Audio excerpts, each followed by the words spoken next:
남자가 발밑의 땅이 갈라지는 듯한 느낌을 받는 순간이 있습니다.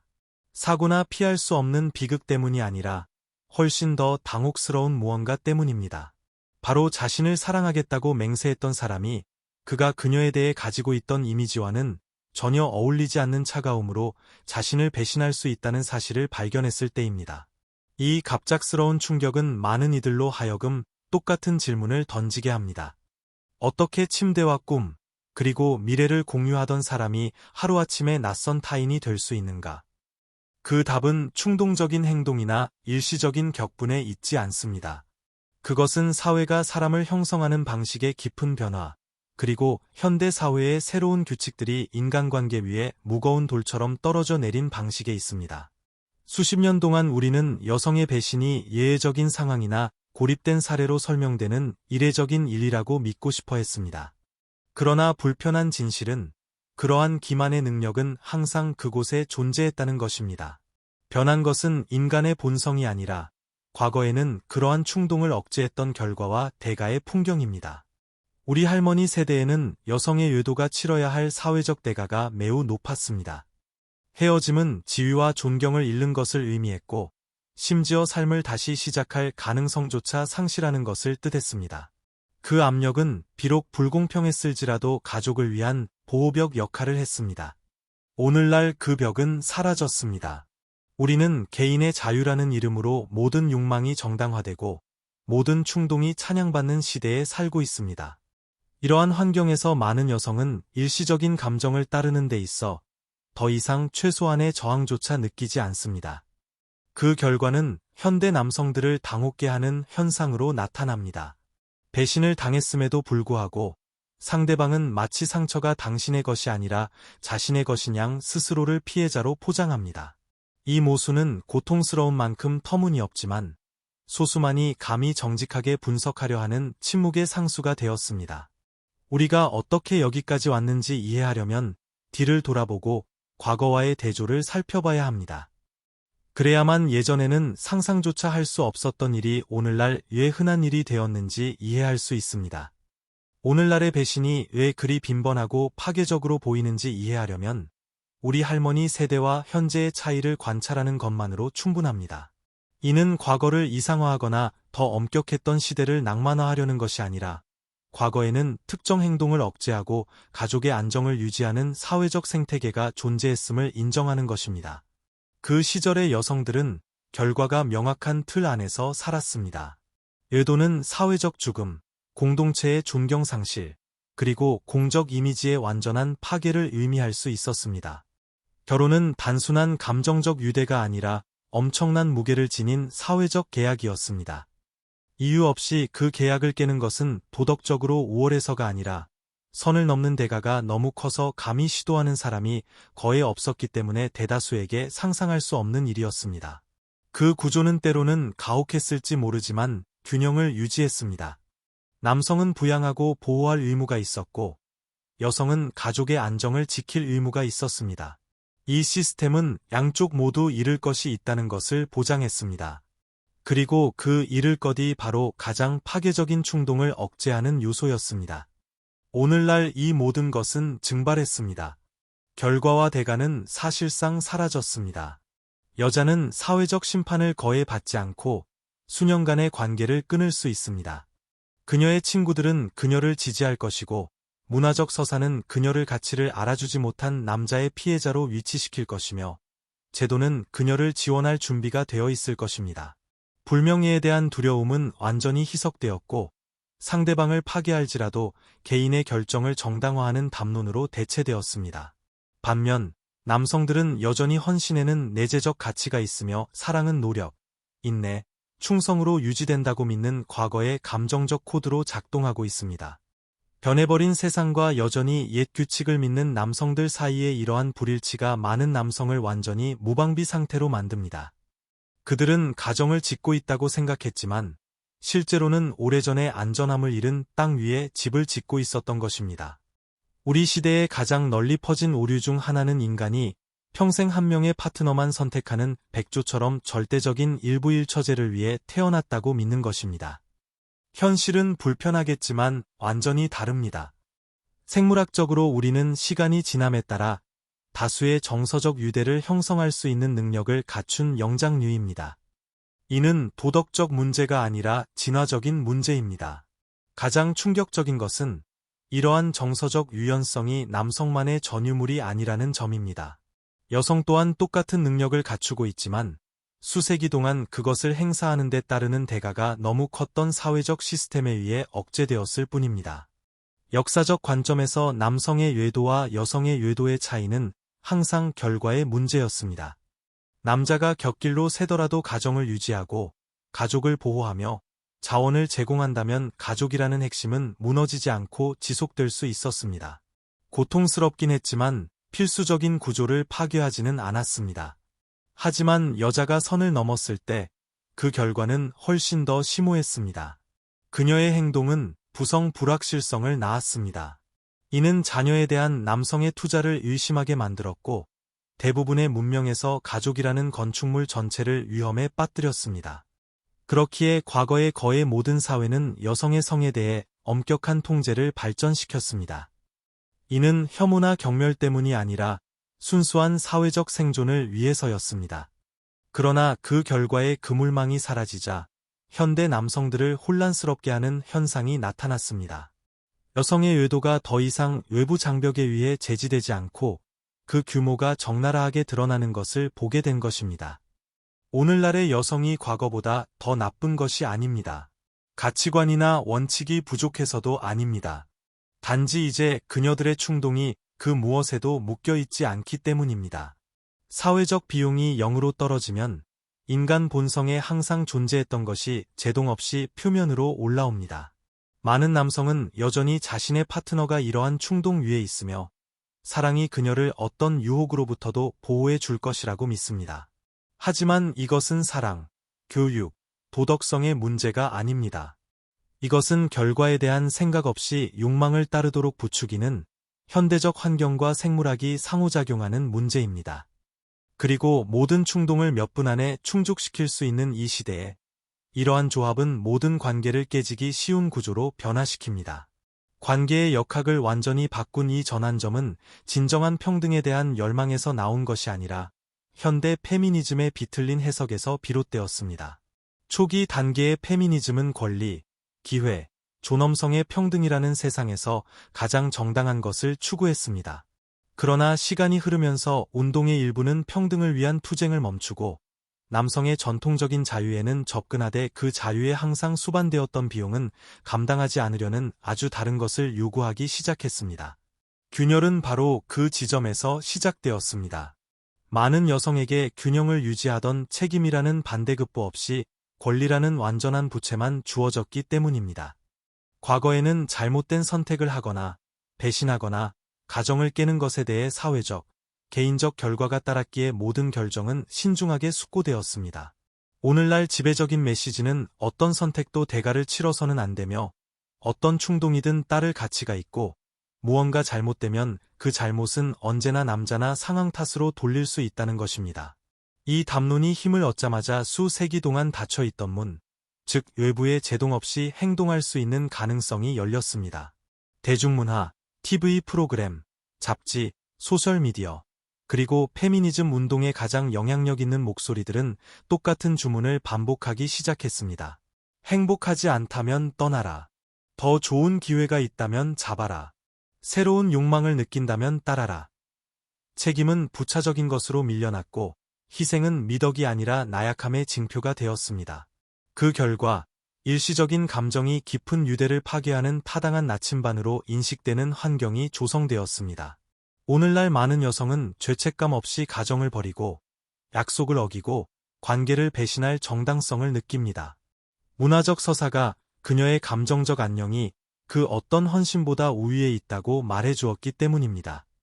그리고 개인의 안녕이 유일하게 신성한 것으로 자리 잡을 때 다른 모든 것, 심지어 그녀를 사랑하는 사람들조차 소모품이 됩니다. 이러한 사고방식은 많은 관계의 목적을 바꾸어 놓았습니다. 관계는 이제 공유된 프로젝트가 아니라 편리한 것을 취하고 새로운 감각이나 더 흥미진진한 약속이 나타나면 떠나는 일시적인 플랫폼이 되었습니다. 이것은 악의가 아니라 시스템 전체가 그 방향으로 밀어붙이고 있는 것입니다. 이러한 사회적 변화 속에서 조용하지만 결정적인 힘이 등장했습니다. 바로 미디어, 네트워크, 대중문화를 통해 여성들에게 스며든 감정적 프로그래밍입니다. 모든 것은 겉보기에는 무해한 메시지, 당신은 더 많은 것을 누릴 자격이 있다. 미리시즈마스 라는 문구가 지겹도록 반복되는 것에서 시작됩니다. 문맥을 벗어나면 동기부여가 될 수 있는 이 문구는 관계의 영역에서는 헌신의 모든 형태를 침식하는 무기가 되었습니다. 매일 자신이 더 흥미진진한 삶, 더 열정적인 파트너, 더 강렬한 경험을 가질 수 있다는 말을 듣게 되면 필연적인 결과는 영구적인 불만족입니다. 자신의 삶을 개선한다는 생각이 이미 가진 것을 끊임없이 교체해야 할 필요성과 혼동되었습니다.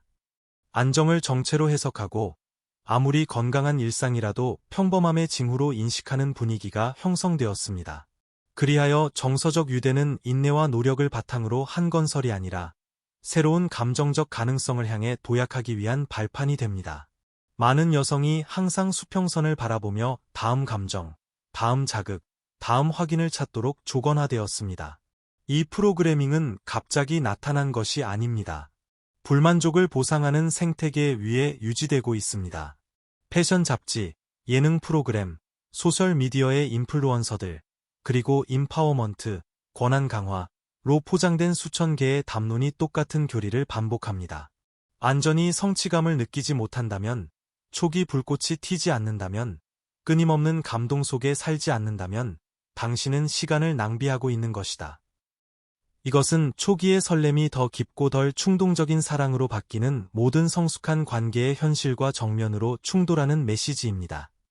이 아이디어를 흡수하면 많은 여성은 파트너를 동반자가 아닌 여러 옵션 중 하나로 보기 시작합니다. 그리고 감정적 소비의 논리가 자리를 잡으면 모든 결점은 증폭되고 모든 말다툼은 떠나야 한다는 명백한 신호로 해석되며 모든 외부 유혹은 그들이 진정으로 누려야 할 것을 찾았을 가능성으로 받아들여집니다. 이런 풍토에서 관계를 유지하는 것은 끊임없이 이별을 부추기는 문화와의 전쟁이 됩니다. 많은 남성이 받아들이기 가장 어렵고 심오한 변화 중 하나는 현대 여성 상당수에게 친밀감과 성, 섹스, 이 더 이상 분리할 수 없는 하나의 단위가 아니게 된 방식입니다. 수세대 동안 여성은 강력한 정서적 유대감이 존재할 때만 친밀하게 헌신할 수 있다고 믿어졌습니다. 그러나 끊임없는 자극과 즉각적인 만족의 문화를 가진 현대 사회는 그 연결을 끊어버렸습니다.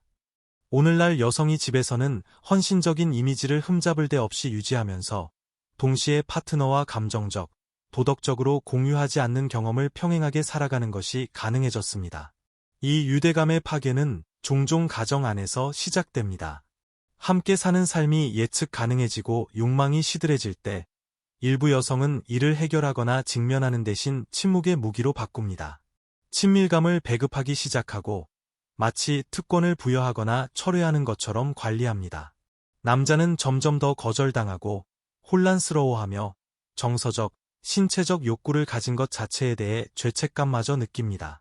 반면 그녀는 통제의 위치에 서서 언제, 어떻게, 그리고 그 친밀한 공간을 정말 공유하고 싶은지를 결정합니다. 그리고 남자가 친밀감의 부재가 자신의 책임이라고 확신하며 관계를 구하려 노력하는 동안 그녀는 가정 밖의 다른 사람에게 거리낌 없이 자신을 내던지고 있을 수도 있습니다. 이 역설은 잔인합니다. 애정에 굶주린 남편은 고개를 숙이고 사과하고 꽃을 사고 여행을 계획하며 다시 연결되기 위해 불가능한 노력을 합니다. 하지만 그는 많은 경우 그 연결이 이미 존재하지 않으며 자신이 갈망하는 것을 받고 관계 내에서는 거부당하는 모든 것을 제공받는 다른 누군가에게로 옮겨갔다는 사실을 알지 못합니다. 그리고 마침내 발각되었을 때 역사는 늘 그렇듯 익숙한 이야기에 맞춰 다시 쓰입니다. 무언가 부족했어. 당신이 변했어. 존중받는다고 느끼지 못했어. 이 말들은 그녀의 배신을 정서적 생존 행위로 바꿔버리고 남자는 자신이 정확히 어느 시점에서 불충분한 존재가 되었는지 이해하지 못한 채 멍하니 서 있게 됩니다. 많은 이들이 견딜 수 없어 하는 것은 속임수 그 자체뿐만 아니라 이중생활을 균열 없이, 눈에 보이는 신호 없이, 표정 하나 바꾸지 않고 완벽하게 구획화할 수 있는 그 차가움입니다. 몸과 헌신, 욕망과 책임을 분리하는 이 능력은 오늘날 관계가 구축되는 지형을 완전히 바꿔놓았습니다. 어쩌면 모든 남자에게 가장 당혹스러운 순간은 현실이 완전히 뒤집히는 때일 것입니다. 의도를 발견했을 때도, 의심을 확인했을 때도, 심지어 사랑이라고 생각했던 모든 것이 침묵 속에 증발해 버렸음을 확인했을 때도 아닙니다. 가장 큰 타격은 배신이 드러난 그 후에 찾아옵니다. 그럼에도 불구하고 그녀가 말하는 이야기는 그녀 자신을 상처 입은 사람, 이해받지 못한 사람, 너무 오랫동안 침묵 속에서 고통받아온 여성으로 둔갑시킵니다. 이 갑작스러운 역할 변화는 우연히 일어나는 것이 아닙니다. 이것은 유죄인 남자와 피해자인 여자라는 단 하나의 이야기만 들을 준비가 되어 있는 문화적 환경에 의해 깊이 뿌리 박히고 완벽하게 다듬어진 전략입니다. 논리는 간단합니다. 증거가 있어도, 사실 관계가 명확해도, 지배적인 서사는 여성이 즉각적인 공감을 불러일으키는 정당화 레퍼토리를 항상 사용할 수 있게 해줍니다. 관심받지 못한다고 느꼈어. 당신은 너무 바빴어. 예전처럼 통하지 않았어. 당신이 예전 같지 않아서 멀어진 거야. 이 문장들 중 어느 것도 증명이 필요하지 않습니다. 말만으로도 그녀 측의 모든 책임을 무효화하는 사회적 메커니즘을 작동시키기에 충분합니다. 그녀는 배신한 것이 아니라 반응한 것이고, 그는 속은 것이 아니라 무언가에 실패한 것입니다. 갑자기 배신당한 남자는 재앙의 원인 제공자로 취급받습니다. 이 현상은 거의 언급되지 않는 한 가지 디테일로 인해 더욱 악화됩니다. 여성들은 떠나기로 결심했을 때 충동적으로 행동하는 경우가 드뭅니다. 그들은 마음속에서 오랜 시간 대안적 서사를 구축해 왔습니다. 모든 단계를 정당화하고 때가 되면 의심할 여지 없는 감정적 진실로 드러낼 수 있는 서사를 말입니다. 따라서 그들이 마침내 떠날 때 그 이야기는 이미 쓰였고 다듬어졌으며 듣고자 하는 누구라도 설득할 준비가 되어 있습니다. 사실이라는 구체적인 현실 속에 살고 있는 남자에게 이러한 서사의 재구성에 직면하는 것은 마치 도덕적 신기루에 빠지는 것과 같습니다. 그의 고통은 중요하지 않을 뿐만 아니라 오히려 그가 무언가 잘못했다는 증거로 사용됩니다. 그리고 그 영역에서 자신을 방어하려는 시도는 소용이 없습니다. 사실과 싸우는 것이 아니라 이미 영웅과 악당을 결정해 버린 사회적 인식과 싸우는 것이기 때문입니다. 배신의 충격을 증폭시키고 이별을 완전한 파괴로 바꾸는 요소가 있다면 그것은 바로 현대의 법적 시스템입니다. 남자가 얼마나 많은 사랑을 쏟았든, 얼마나 많은 희생을 했든, 가정을 꾸리기 위해 얼마나 많은 세월을 바쳤든 상관없습니다. 파국이 닥치면, 그리고 거의 항상 여자가 먼저 시작하지만 시스템 전체는 뇌과 수술 같은 정밀함으로 그녀의 편으로 기웁니다. 대다수 여성에게 이혼은 본질적인 것을 잃는 것을 의미하지 않습니다. 하지만 많은 남성에게 그것은 몇 주 만에 모든 것이 무너지는 것을 의미합니다. 이 불균형은 누구도 감히 소리내어 논의하지 못하는 생각에서 출발합니다. 남자가 잃는 돈은 단순한 돈이 아닙니다. 그것은 시간입니다. 숫자로 압축된 그의 생명입니다. 가족을 부양하기 위해 쏟아부은 노력의 세월, 끝없는 노동시간, 힘든 일을 감내하고 개인의 꿈을 포기한 시간들입니다. 하지만 시스템은 그것을 보지 않습니다. 부부가 헤어질 때 그 축적된 가치는 마치 그녀가 가장 좋은 시절을 투자한 대가로 받아야 할 보상인 것처럼 나누어집니다. 심지어 배신한 쪽이 그녀라 할지라도 말입니다. 논리는 파괴적인 만큼 차갑습니다. 그는 자원을 제공하고 그녀는 법적 보호를 받습니다. 상황은 자녀가 개입될 때 더욱 숨막히게 돌아갑니다. 여성들은 법원이 거의 자동적으로 자신들에게 양육권을 부여할 것을 완벽하게 알고 있습니다. 아이들을 자신의 편에 두면 서사, 내러티브, 집, 그리고 남성 소득의 상당 부분을 수년간 통제할 수 있다는 것을 압니다. 이 확신은 많은 경우 결혼 생활 내에서 침묵의 무기가 됩니다. 남자가 아이들을 잃을까 두려워하는 동안 그녀는 떠나기로 결정한다면 시스템이 경제적 안정과 사회적 동정을 보장해 줄 것임을 알고 있습니다. 그렇기에 마침내 별거가 발생했을 때 그녀들에게는 정서적 공백이 존재하지 않는 경우가 많습니다. 모든 것이 미리 준비되어 있습니다. 이야기, 양육권, 주거, 그리고 많은 경우 그림자 속에서 기다리고 있던 새로운 파트너까지. 반면 남자는 자신이 통제할 수 없는 과정 앞에 홀로 남겨집니다.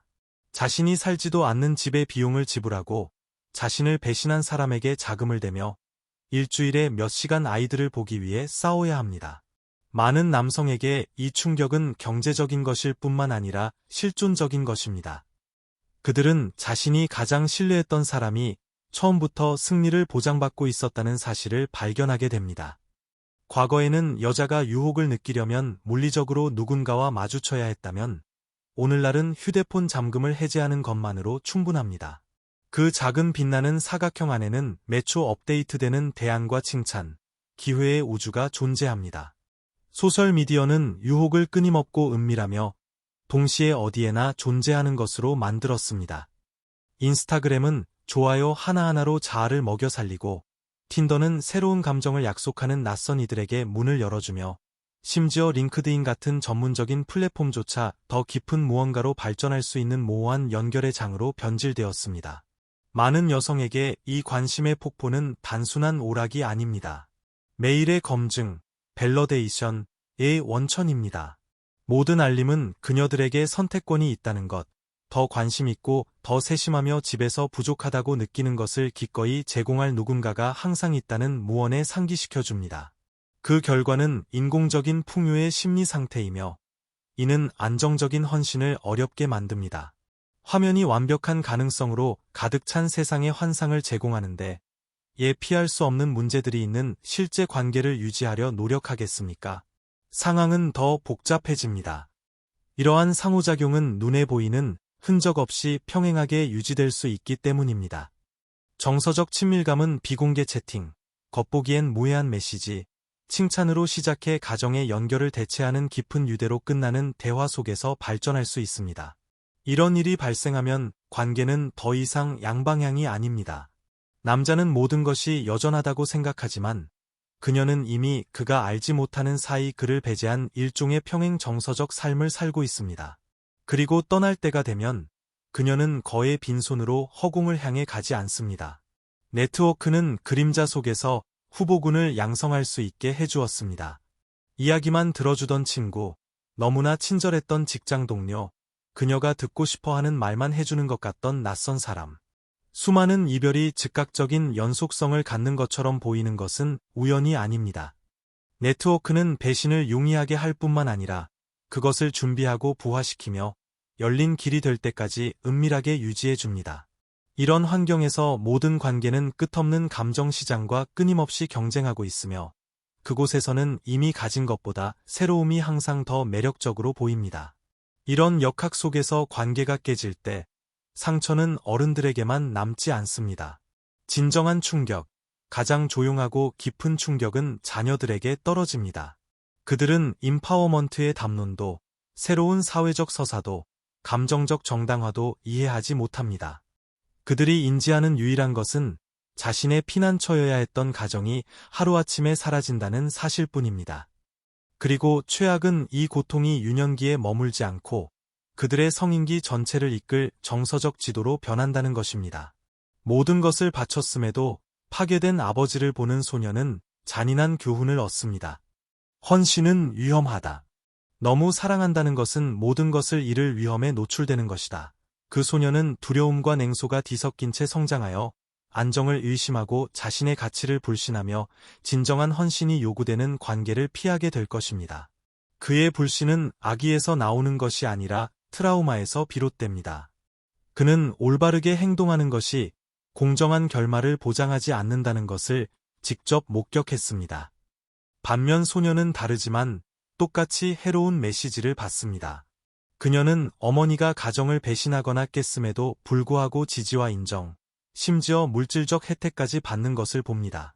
그녀는 감정이 어떤 결정도 정당화하며 관계를 버리는데 심각한 결과가 따르지 않고 자신이 남긴 빈자리를 다른 사람들이 메워줄 것이라고 배웁니다. 자신도 모르는 사이의 충성심은 불필요하며 개인적 만족 추구가 절대적 우선순위라는 생각을 흡수합니다. 그렇게 조만간 반복될 패턴이 형성됩니다. 그리고 이 아이들이 자라나면 그들이 겪었던 것을 재생산하는 경향이 있습니다. 남자들은 부모가 파멸하는 것을 보았기에 헌신을 두려워합니다. 여자들은 어머니가 한계를 설정받아야 할 곳에서 상을 받는 것을 보았기에 책임을 회피합니다. 그 결과는 세대를 거듭할수록 가족이라는 제도를 더욱 약화시키는 사슬이 됩니다. 가장 비극적인 것은 아무도 이 아이들에게 그들이 겪은 일이 정상이 아니라고 설명해주지 않는다는 것입니다. 그들은 사랑은 깨지기 쉬운 것이며 배신은 불가피하고 가족은 누군가가 항상 손해를 보는 불확실한 영역이라고 믿으며 자랍니다. 그렇게 그 순환은 조용하지만 가차없이 계속됩니다. 이 모든 것이 충분히 파괴적이지 않기라도 한 듯 이 기계를 계속 작동시키는 마지막 톱니바퀴가 존재합니다. 바로 감정적 혼란의 산업입니다. 우리는 이제 해로운 충동을 강화하는 친구들이나 끊임없는 불만족을 먹이는 소셜미디어에 대해서만 이야기하는 것이 아닙니다. 우리는 관계가 실패하고 여성들이 이별을 자신을 되찾는 가장 빠른 길로 여기는 것으로부터 직접적인 이익을 얻는 전문적인 구조에 대해 이야기하고 있습니다. 이 회로 안에는 인플루언서, 라이프 코치, 치료사들이 있습니다. 이들은 책임이나 성찰을 장려하는 대신 감정적 해방이라는 서사와 일치하는 모든 충동을 검증해 줍니다. 배신한 여성에게 그들은 사실 당신은 진정성을 찾고 있었다. 욕망을 더 이상 부정할 수 없었다. 당신의 의도는 잘못이 아니라 내면의 욕구에 대한 정당한 반응이었다라고 말합니다. 심오하게 들리지만 위험할 정도로 단순한 치료적 언어로 포장된 이런 종류의 담론은 치유를 추구하는 것이 아니라 모든 것을 정당화하려 합니다. 사람이 혼란스러울수록 이런 담론에 더 의존하게 됩니다. 죄책감을 느낄수록 누군가가 잘못한 것이 없다고 말해주기를 더 필요로 합니다. 그리고 가정이 더 많이 깨질수록 타인의 고통을 안정적인 수입으로 바꾸는 이 산업은 더 많은 고객을 확보하게 됩니다. 완벽한 비즈니스입니다. 이별은 트라우마를 낳습니다. 트라우마는 치료를 필요로 합니다. 치료는 더 많은 이별로 이어지는 새로운 충동적 결정을 부추깁니다. 이익과 파괴의 완벽한 순환입니다. 그동안 남자는 자신이 요청한 적 없는 폭풍 속에 갇히게 됩니다. 자신의 세계가 무너지는 동시에 그는 전 파트너가 그녀를 칭송하고 그 길을 계속 가라고 격려하며 마음에서 우러나온 행동에는 죄가 없다고 확신시켜주는 목소리에 둘러싸이는 것을 봅니다. 무슨 일이 일어났는지 이해하려고 노력하는 그에게 이 외부의 검증 폭격은 추가적인 상처입니다. 그는 가정을 잃었을 뿐만 아니라 진실이 인정받을 가능성마저 잃었습니다. 그렇게 혼란은 사고가 아니라 시스템이 됩니다.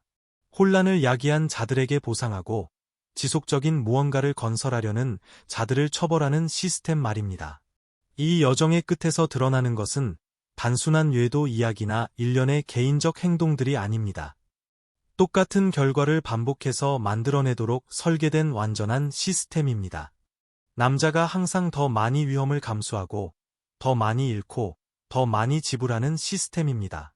수십 년 전이라면 엄청난 이기주의적 행동으로 간주되었을 결정들을 보호하고 변명하고 찬양하는 시스템입니다.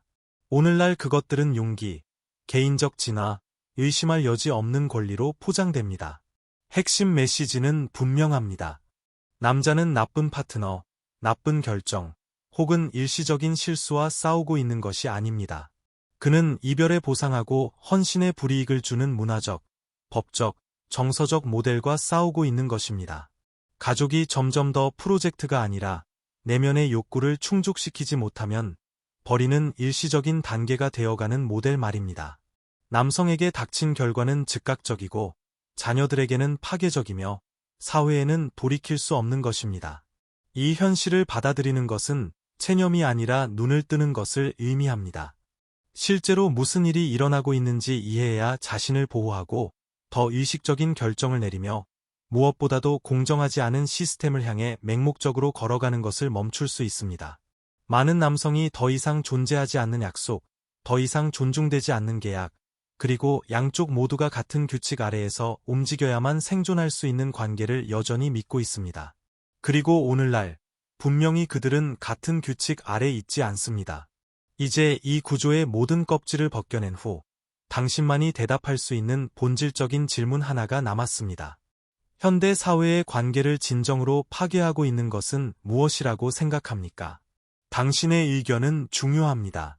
댓글로 공유해 주시고, 많은 이들이 피하지만 우리 모두에게 필요한 이 토론을 시작해 봅시다.